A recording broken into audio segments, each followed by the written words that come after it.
Hello बच्चों, तो इस चैप्टर में हम लोग जो है क्लास 7 का चैप्टर नंबर 16 करेंगे। ठीक है, 16 और इसको मैं हिंदी में समझाने का प्रयास कर रही हूँ। देखिए आपको कितना समझ आता है। ये जो चैप्टर है जल के बारे में है। जल जो है एक बहुमूल्य संसाधन है। जल के बचाव के लिए और सुरक्षा के लिए बहुत सारे कोटेशन आपको रास्ते चलते हुए दीवालों पे और जो है कि होर्डिंग्स पे लगे हुए दिख जाएंगे कि जैसे ये भी एक कोटेशन है, जल है तो कल है, यदि जल उपलब्ध है तो आपका भविष्य सुरक्षित है, इस तरह से। और ये भी कुछ कोटेशंस हैं, ये भी इस तरह के आपको बहुत जगह पे दिख जाएंगे। ठीक है, और जो है प्रतिवर्ष जो है 22 मार्च को जल दिवस मनाया जाता है, विश्व जल दिवस मनाया जाता है। ये दिवस इसलिए मनाया जाता है कि हम जो है इन पोस्टरों के माध्यम से और फिर ये जल दिवस जो मनाया जाता है उसके माध्यम से जो है कि गवर्नमेंट की एक ऑर्गेनाइजेशन है, एक या कई ऑर्गेनाइजेशन है जो कि जल की सुरक्षा पे काम करती है, जल बचाने पे काम करती है। और इन अभियानों के माध्यम से हमें ये समझाना चाहती है, ये संदेश देना चाहती है दुनिया के हर एक इंसान तक कि जल जो है कितना महत्वपूर्ण है कि हमारे जीवन को जीने के लिए। जैसे कि आपके शरीर में ही जो है कि 65% के अप्रॉक्सीमेट जल ही होता है, बाकी के चीज़ों में ही सारी बाकी परसेंट में ही सारी चीज़ें हैं। ठीक है, तो इसी तरह से ये हमें रोज़ का अपना खाना बनाने के लिए भी जल चाहिए, धुलाई करने के लिए भी जल चाहिए, घर की सफाई के लिए भी जल चाहिए, खाना पकाने के लिए भी जल चाहिए। ठीक है, तो हर व्यक्ति को बहुत ही ज़्यादा मात्रा में जल की आवश्यकता होती है। और कहीं-कहीं पे जल जो है जल की कमी जब होती है कहीं किसी-किसी एरिया में, हर देश के किसी न किसी एरिया में जल की कमी है और जल की कमी होती है तो वहाँ पे क्या होता है, वहाँ पे पानी के लेने के लिए लाइनें लग जाती हैं और इस तरह से लोग अपने जो है कंटेनर लेके आते हैं और वहाँ से पानी लेके जाते हैं। ठीक है, इसी तरह से आपको यहाँ पे एक क्रियाकलाप दिया गया है। इस क्रियाकलाप से आप बहुत सारी चीज़ों को समझ सकते हैं। आप जो है समाचार पत्र और पत्रिकाएं जो होती हैं, समाचार पत्र जो रोज़ आते हैं, पत्रिकाएं जो मासिक होती हैं या 15 दिन पे आती हैं, उनमें जो है जल संरक्षण को लेके और जल की समस्याओं को लेके बहुत सारे लेख होते हैं। उन लेखों के कतरन को आप अपने स्क्रैप बुक में चिपकाइए और उसको पढ़िए और उसको समझिए और अपने दोस्तों में, अपने घर में, पेरेंट्स से, सबके साथ जो है उसको डिस्कस करिए। ठीक है, यह जो है वर्ष 2003 को जो है जैसे कि जल के अंतर्राष्ट्रीय अलवण जल दिवस मनाया गया था। अलवण जल वो होता है जो कि हम उपयोग कर सकते हैं, जो कि मनुष्य उपयोग कर सकता है। ऐसे कितना जल उपलब्ध है। अब यहाँ पे अगर हम आते हैं कि कितना जल उपलब्ध है तो आप जानते हैं कि ये जो है पृथ्वी है, ग्लोब है, और पृथ्वी का जो है कितना 71% भाग जो है जल से ढका हुआ है। ठीक है, और यह जो है 71% भाग मतलब कि 2/3 जो है वो जल से ढका हुआ है, बाकी पे भूमि है। तो इस भाग में जो है अरे हाँ, जल उपस्थित है और यह जल किस रूप में, नदियों में, महासागरों में, जलाशयों में, ध्रुवीय बर्फ पे या फिर भूमि के अंदर जो जल होते हैं उस तरह से उपलब्ध है। लेकिन यह सारा जल जो है मनुष्य के उपयोग के लायक नहीं है, क्योंकि अगर ये सारा जल मनुष्य के उपयोग के लायक होता तो जल कमी की कोई बात ही नहीं होती, क्योंकि 71% जल है धरती पे। लेकिन क्योंकि मनुष्य जो है अलवण जल को उपयोग करता है और अलवण जल जो है बहुत ही कम मात्रा में पाया जाता है। बोलचाल की भाषा में इसको हम ताज़ा जल भी कहते हैं। ठीक है, और यह जो है ताज़ा जल के जो स्रोत हैं वो बहुत ही सीमित हैं, इसलिए जो है, और यहाँ पे आप समझ सकते हैं कि यह जो है ये पूरा, ये जो है मान लीजिए कि बाल्टी जल पृथ्वी पर, यह जो है एक पूरी बाल्टी में दिखाया गया है, तो यह जो जल है यह पूरी पृथ्वी पर उपलब्ध जल को प्रदर्शित करता है। ठीक है, और यह जो है पृथ्वी पर उपलब्ध अलवण जल को प्रदर्शित करता है। अगर पूरी पृथ्वी पर इतना जल है तो उसका इतना भाग ही जो है क्या है कि लवण जल है, जिसका कि मनुष्य उपयोग कर सकता है। अब इस मग में से इसमें और इसमें अगर हम डिवाइड करते हैं तो पूरे भौम जल का जो कि यह भूमि के अंदर पाया जाता है, यह जल जो उपयोग के लिए है। और यह जो 1 चम्मच के बराबर है जल, वह जो है झीलों और नदियों में पाया जाता है। ठीक है, तो पूरी पृथ्वी पे अगर हम मान लेते हैं कि इतना जल है, अगर हम मान लेते हैं अगर हम मान लेते हैं कि ये पूरी पृथ्वी पे इतना जल है, तो उसका इतना प्रतिशत भाग जो है कि अलवण जल है, ताज़ा जल है। ठीक है, उसमें से इस ताज़े जल में से इतना भाग जो है धरती के अंदर है, भूमि के अंदर है, और यह जो है इतना जल जो है ये झीलों में और नदियों में उपस्थित है। ठीक है, तो यहाँ पे इसी चीज़ को समझाया गया है, बहुत आसानी से मैंने आपको बता दिया है। जल की अवस्थाओं के बारे में अगर देखते हैं तो आपको पता है, जैसे आप आइसक्रीम खाते हैं या बर्फ़, आपके घर में फ्रिज है, फ्रिज में बर्फ़ जमती है, बर्फ़ हम जमा के रखते हैं, या फिर जो नॉर्थ पोल साउथ पोल है वहाँ पे बर्फ़ जमी होती है। तो जमे हुए बर्फ़ को आप देखते हैं तो यह बर्फ़ भी क्या है, एक पानी का स्वरूप है। ठीक है, तो पानी जो है ठोस जल, पानी कहें या जल कहें, यह जो है ठोस, द्रव और गैस तीनों अवस्थाओं में पाया जाता है। तो ठोस अवस्था कौन सी हो गई, बर्फ वाली। द्रव अवस्था कौन सी हो गई, जो जल हम उपयोग में करते हैं। ठीक है, गैसीय अवस्था कौन सी हो गई, जब जल जो है जल वाष्प के रूप में उपस्थित होता है तो उसको हम गैसीय अवस्था कहते हैं जल की। ठीक है, अब यहाँ पे इस फोटो को हम देख के समझ लेंगे जल चक्र को। ठीक है, जल चक्र को, जैसे कि ये एक कोई गांव है, यहाँ पे बहुत सारा ये बागीचा है, यहाँ पे घर है जहाँ लोग रहते हैं, और ये नदी या समुद्र हो गया। ठीक है, और यह जो है क्लाउड्स हो गए। तो यहाँ पे क्या होता है, यहाँ पे जो है नंबर वाइज दिया हुआ है कि कौन से नंबर से क्या चीज़ को उसने प्रदर्शित किया गया है इस फोटो में। ठीक है, तो क्या होता है, जब सन की तेज किरणें आती हैं तो यह जल जो है वाष्पित हो जाता है, और वाष्पित हो जाता है और यहाँ पे जाके क्लाउड बनाते हैं, यहाँ पे क्लाउड बनाते हैं। और जब प्रेशर दाब का अंतर आता है तो फिर यह जो है बारिश के रूप में ये चारों तरफ बरसते हैं। तो ये जल जो है कहाँ से वाष्पित हुआ, नदियों से, समुद्र से, जो खुले जल के स्रोत हैं वहाँ से ये वाष्पित होकर जाता है, और फिर यह क्लाउड के रूप में बन जाता है बादल, और ये बादल जो है बरसता है। तो यह जो है बाग बगीचों, खेतों और नगरों और गाँव में बरसता है, और वहाँ पे जल की आपूर्ति एक भगवान ने ऐसा बनाया हुआ है, एक जल की आपूर्ति इस तरह से भी हो जाती है। तो इसको हम जल चक्र कहते हैं। अधिकांश शहरों और नगरों की अपनी जल आपूर्ति व्यवस्था होती है। ठीक है, अधिकांश शहरों और नगरों की अपनी जल आपूर्ति व्यवस्था होती है, जो नागरिक निकाय द्वारा संचालित होती है। जल को आसपास के किसी झील, नदी या तालाब, कुओं से लाया जाता है। ठीक है, जो शहर होते हैं, शहरों में जल को कैसे सभी हर एक घर, हर एक फ्लैट तक कैसे पहुंचाया जाता है। यह जो है, जो आसपास की झील होती है ना, झील होती है, नदी होती है, या फिर तालाब और कुएं होते हैं, वहाँ से जल को पाइपों के विशेष क्रम में बिछाए जाल के द्वारा, ठीक है, जल की आपूर्ति पाइपों के विशेष क्रम बिछाए जाल द्वारा की जाती है। ठीक है, तो यहाँ से पाइपों से जो है पानी को घरों तक लाया जाता है। ग्रामीण में क्या होता है कि हर घर में एक नल होता है, जिसको कि चला के हम पानी प्राप्त कर सकते हैं।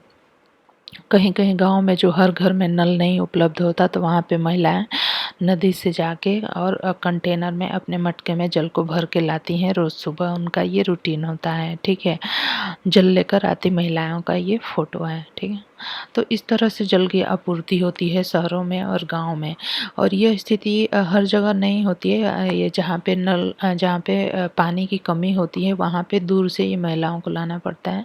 नहीं तो जहाँ पे जल होते हैं वहाँ पे जो है कि नलकूप लगाए जाते हैं, हैंड पंप बोलते हैं, जो नल गाँव में लगाए जाते हैं, जो हाथ से चलाए जाते हैं, और इनसे जल निकल जाता है। ठीक है, जल का एक महत्वपूर्ण स्रोत भौम जल है, जो ताज़ा जल होता है, जो कि हम मनुष्य यूज कर सकते हैं। वो जो है भौम जल होता है, जो कि मिट्टी के एक थोड़ा कुछ गहराई पे अंदर स्थित होता है, तो उसको खोद के भी हम निकाल सकते हैं, और कुएं भी बनाते हैं। इस परत की ऊपरी सीमा भौम जल स्तर कहलाती है। ठीक है, जहाँ पे हैंड पंप लगाए जाते जाते हैं वहाँ पे ऐसे होता है कि मिट्टी के कुछ अंदर जाने पे कुछ 100 मीटर अंदर जाने पे वहाँ पे जल उपलब्ध होता है। तो पाइप के थ्रू हैंडपंप में जो एक पाइप लगी होती है उसके थ्रू जल निकलता है, अंतःस्पंदन। ठीक है, तो इस तरह से यहाँ पे जो है भौम जल और भौम जल स्तर। ठीक है, तो यहाँ पे क्या है कि यह जो है किसी गांव का ये फ़ोटो कह सकते हैं। यहाँ पे ये पेड़ लगे हुए हैं। ये बारिश जब होती है तो यहाँ पे ये जो ये जब बारिश यहाँ से होती है तो क्या होते हैं कि तो क्या होता है कि ये बारिश जो है मिट्टी पे आती है और मिट्टी से अंदर से एब्जॉर्ब होकर नीचे ये जो भौम जल स्तर है मिट्टी के एक लेयर के नीचे, धरती के नीचे जो पानी है उस स्तर तक पहुंच जाता है और यह जो है एक ऐसा लेयर भौम जल का एक स्तर ऐसे बना देता है। ठीक है, जब हम हैंडपम्प लगाते हैं तो इसमें ये लंबी पाइप होती है जिसको कि एक लगाने के लिए एक मशीन आती है और कुछ उसके मजदूर होते हैं जो कि उसको इस स्तर तक पहुंचाते हैं। जब ये इस स्तर तक पहुंच जाता है, जल स्तर तक ये पाइप पहुंच जाता है, जल स्तर तक जब ये पाइप पहुंच जाता है तो यहाँ से पानी ये फेंकने लगता है। ठीक है, फिर इसको इतने पे सेट कर दिया जाता है और जब चाहे तब ये नल के हैंड को चला के हम पानी निकाल सकते हैं।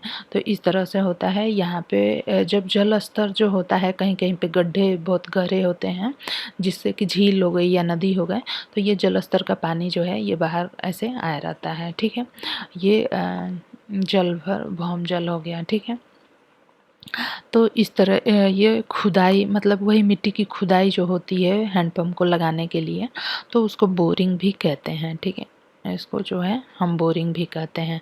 तो आप इसको ये सारी चीज़ें इसमें समझाई गई है। भौम जल स्तर का अवक्षय, भूमि के नीचे से निकाले गए भौम जल की पुनः पूर्ति प्राय जल वर्षा जल के अवस्तर रिसाव द्वारा हो जाती है। भौम जल स्तर तब तक प्रभावित नहीं होता जब तक कि हम केवल उतना ही जल निकालते हैं जितने की प्राकृतिक प्रक्रमों द्वारा पुनः पूर्ति हो जाती है। तथापि जल की पर्याप्त रूप से पुनः पूर्ति न होने पर भौम जल स्तर नीचे गिर सकता है।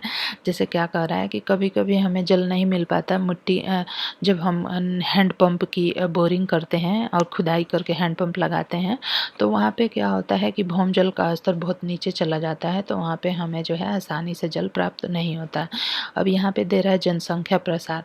जनसंख्या जैसे जैसे बढ़ रहे हैं वैसे वैसे भवन मतलब कि घरों की संख्या बढ़ी है, दुकानें, कार्यालय, सड़कों का निर्माण की मांग भी बढ़ी है। इससे कृषि हेतु भूमि, उद्यानों, खेल के मैदानों जैसे खुले क्षेत्रों में कमी आ जाती है। इस कारण भूमि में वर्षा जल के अस्राव की दर कम हो जाती है। जैसे कि क्या होता है, वर्षा जब होती है तो जो खुली ज़मीन होती है वहाँ पे गिरती है पानी और पानी गिरता है, बारिश का पानी गिरता है और वो जो है अवशोषित होकर नीचे जल स्तर तक पहुँच जाता है और वो जो है जल स्तर को काफ़ी ऊपर तक ले आता है जिससे कि हैंडपम्प लगाने पे या फिर नदी या झील बनाते हैं या फिर कुएँ खोदते हैं तो हमें आसानी से पानी मिल जाता है।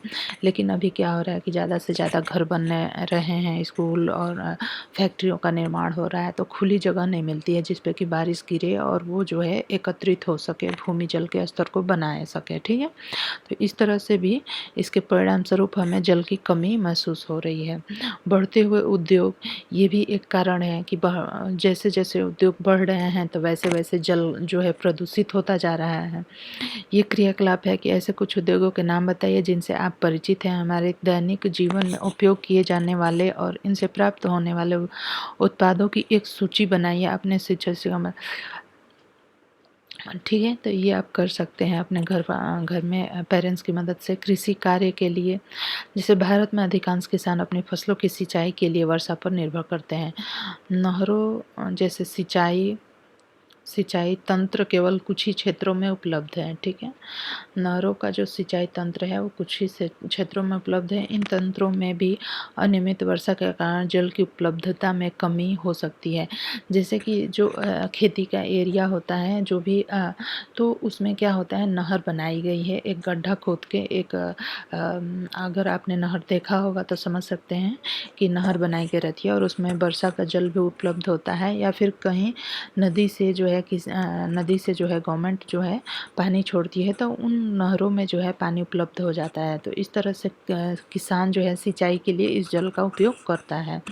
जल का वितरण कैसे किया जाता है? अनेक कारणों से विश्व के विभिन्न क्षेत्रों में पाए जाने वाले जल के वितरण में कुछ असमानता है। कुछ स्थानों पर अच्छी वर्षा होती है, तो वहाँ पे जल जो है बहुत अच्छे से अवेलेबल रहता है, और वह जल जल से समृद्ध है। इसके विपरीत रेगिस्तान है, जहाँ बहुत कम वर्षा होती है, ठीक है। जहाँ पे ज़्यादा वर्षा होती है वहाँ पे जल भी उपलब्ध होता है, जहाँ पे वर्षा कम होती है तो वहाँ पे जल भी उपलब्ध नहीं हो पाता है। भारत जो है एक बहुत विशाल देश है, जिसे सभी क्षेत्रों में एक समान रूप से वर्षा नहीं होती। कुछ स्थानों पर अत्यधिक वर्षा होती है, जबकि कुछ अन्य स्थानों पर बहुत कम वर्षा होती है। अत्यधिक वर्षा से प्रायः बाढ़ आ जाती है, जबकि वर्षा की कमी से सूखा पड़ जाता है। मीन्स कि भारत के कुछ क्षेत्रों में इतनी वर्षा होती है कि वहाँ बाढ़ आ जाती है, और कुछ क्षेत्रों में इतनी कम वर्षा होती है कि वहाँ सूखा पड़ जाता है, ठीक है। ये क्रियाकलाप आप खुद से भी कर सकते हैं, ठीक है। अब यहाँ पे दिया है जल प्रबंधन। जल प्रबंधन में एक है कि जो वर्षा जल संग्रहण, इसमें जो है एक है वर्षा जल का संग्रहण। इसमें क्या करते हैं कि हम जो है वर्षा का जो जल होता है उसको संग्रहित करते हैं, और उसके लिए कुछ मीन्स बनवाना पड़ता है, उस तरह से व्यवस्था करनी पड़ती है। और उसको संग्रह किया जाता है, और जिस समय में पानी की मीन्स जल की कमी होती है तो उसके माध्यम से उसकी आपूर्ति की जाती है। और कुप्रबंधन या जल की बर्बादी भी, जैसे कि बहुत लोग जो होते हैं कि बेवजह जल को नलके को बहाते रहते हैं, तो उससे जल की बर्बादी होती है, ठीक है। जल संग्रह कैसे करते हैं? हम वर्षा जल संग्रह करते हैं। हमारे देश में अनेक स्थानों पर जल भंडारण और जल का पुनः पूर्ति करने के लिए बावड़ी बनाने की प्रथाओं का सदियों से चलन रहा है, ठीक है। ये है आपकी भूमिका क्या है, आप जो है जल को कैसे प्रबंधन में मदद कर सकते हैं। जल को को कम करने के लिए आप अनेक कदम उठा सकते हैं। आइए आपकी सहायता के लिए कुछ उदाहरण बताते हैं। ब्रश करते समय नल को लगातार खुला न रखें। फर्श की धुलाई करने के बजाय उस पर पोंछा लगाएं। पादपों पर जल की कमी का प्रभाव। पादपों पर जल की कमी का क्या प्रभाव पड़ता है? आपने देखा होगा कि गमले के पौधों को यदि कुछ दिनों तक पानी न दिया जाए तो वह मुरझा जाते हैं, ठीक है। तो पादपों पर जल की कमी का प्रभाव ये बता रहा है कि जैसे कि कोई भी पौधा है और उसको वो मतलब जितना उसको चाहिए, अगर उसको पानी नहीं मिलेगा तो वो मुरझा जाता है, ठीक है। तो उसकी हरियाली लुप्त हो जाएगी, ठीक है। तो इसलिए हमें जल को जो है बहुत ही सही तरीके से यूज करना है, ठीक है। यहाँ पे एक प्रयास ये दिया गया है कि राजस्थान एक गर्म और शुष्क क्षेत्र है। जल की प्राकृतिक कमी की चुनौती को एक सफल प्रयास द्वारा हल कर दिया गया है। सामाजिक कार्यकर्ताओं के एक दल ने अलवर जिले में एक शुष्क क्षेत्र को हरित स्थान में परिवर्तित कर दिया। उन्होंने 5 सूखी कुची नदियों को जल संग्रहण द्वारा पुनर्जीवित कर दिया, ठीक है। तो इसके बाद जो है इसमें आपने क्या सीखा, और उसके बाद जो है इसके अभ्यास के कुछ प्रश्न हैं। इन सारे प्रश्नों को मैं करा दूंगी, ठीक है। तो जब ये वीडियो सारे कंप्लीट हो जाते हैं, जो कि हर चैप्टर जब इसका कंप्लीट हो जाता है तो मैं सारे चैप्टर्स के जो प्रश्न हैं वो भी सॉल्व करा दूंगी। अगर आपको मेरा वीडियो पसंद आता है तो मेरे वीडियो को लाइक करें, शेयर करें, सब्सक्राइब करें। और यह जो है बुक से है, इसलिए आपको समझने में बहुत आसानी होगी। तो आप इसको ज़रूर से सुने, 2 बार 3 बार सुने, आपको बहुत ही मदद मिलेगी, ठीक है। धन्यवाद।